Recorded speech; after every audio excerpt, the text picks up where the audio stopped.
Un raton laveur habillé en astronaute avec le reflet du cosmos dans la vitre de son casque. Impressionnant, n'est-ce pas? Cette technologie s'appelle DALL-E. Vous en avez peut-être entendu parler.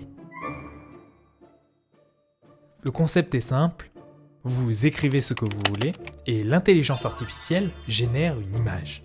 Par exemple, un bulldog habillé en sorcier ou un léopard en train de chasser dans la neige. Et on peut continuer longtemps comme ça. Si vous n'avez encore jamais essayé, je vous invite à jouer avec. Cette technologie a quelque chose de magique et même peut-être d'un peu perturbant. Néanmoins, au-delà des apparences, ces technologies posent quelques questions. Quel est le risque pour les artistes? À qui appartiennent les images? À la machine? À l'utilisateur? À l'entreprise? Qu'est-ce que l'art quand l'ordinateur est plus créatif que l'homme? Et faut-il en avoir peur?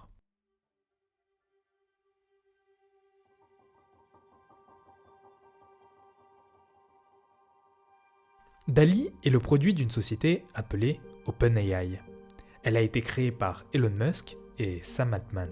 Ce dernier est l'ancien président du Y Combinator. C'est le plus grand incubateur de start-up au monde.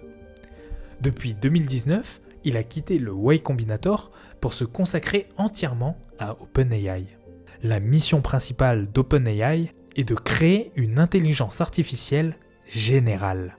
C'est-à-dire une intelligence artificielle forte, capable de produire des tâches transverses et multiples, comme un humain. Elle s'oppose à l'intelligence artificielle étroite, qui n'est spécialisée que dans un domaine.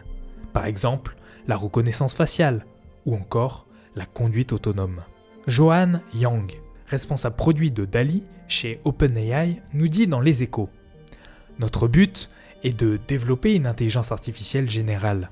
Or, l'intelligence humaine ne se réduit pas au langage, elle est aussi liée à la vision et aux différentes façons dont nous recevons des informations. Ajouter une dimension visuelle nous permet de savoir comment le modèle voit le monde, ce qu'il comprend et ce qu'il ne comprend pas. Ainsi, au-delà d'être un outil de création d'images, DALL-E, dont le nom est inspiré du célèbre peintre espagnol, s'inscrit dans une ambition qui pourrait ressembler davantage à Terminator qu'à Wall-E.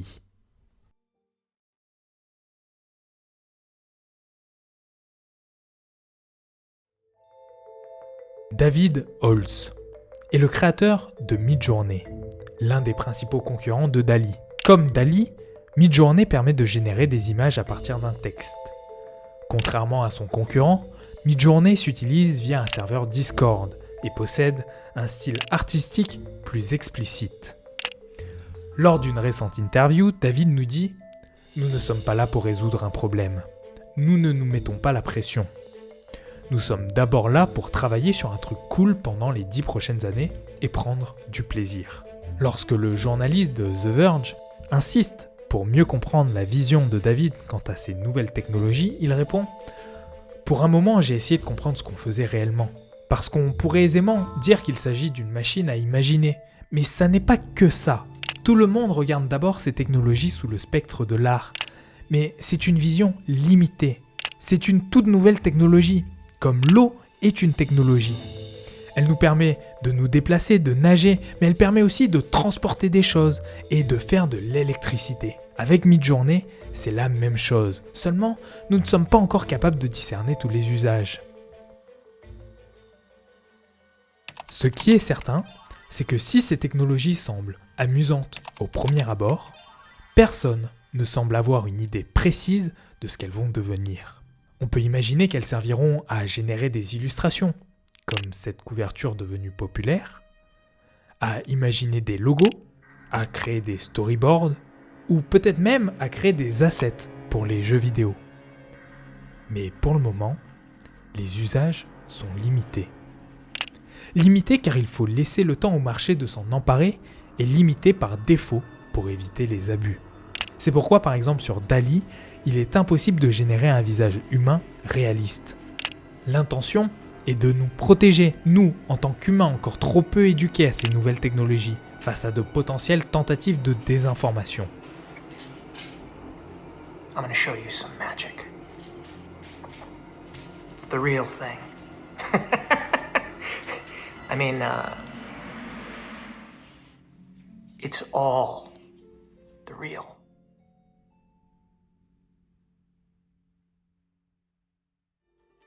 Voici le théâtre d'opéra spatial. Ce tableau est l'œuvre de Jason Allen. Il a été réalisé intégralement avec Midjourney. Jason Allen est concepteur de jeux vidéo. Passionné d'informatique et de nouvelles technologies, il possède certainement un goût pour l'art et le design. En revanche, il ne se définit pas comme un artiste. Pourtant, son tableau a remporté le premier prix du concours d'art du Colorado. L'œuvre a été vendue dans la foulée $750, prix qu'il considère avec du recul beaucoup trop peu élevé au vu de la polémique que le tableau a créée. Pour réaliser ce chef-d'œuvre controversé, Jason Allen a passé plus de 80 heures à modifier son prompt, c'est-à-dire le script envoyé à l'intelligence artificielle. En effet, il ne suffit pas d'avoir une idée pour créer une image. Rédiger des prompts est devenu une compétence. Une compétence que certaines entreprises commencent déjà à commercialiser. Quelques heures après sa victoire, Jason Allen n'a pas oublié de partager la bonne nouvelle à toute la communauté sur Midjourney. Seulement, cette annonce est rapidement devenue populaire et s'est diffusée plus largement, créant une inquiétude chez les artistes. Dans ce tweet, on peut lire « Nous regardons la mort de l'art se dérouler sous nos yeux. Si les emplois créatifs ne sont pas à l'abri des machines, alors même des emplois hautement qualifiés risquent de devenir obsolètes. Ensuite, que nous restera-t-il »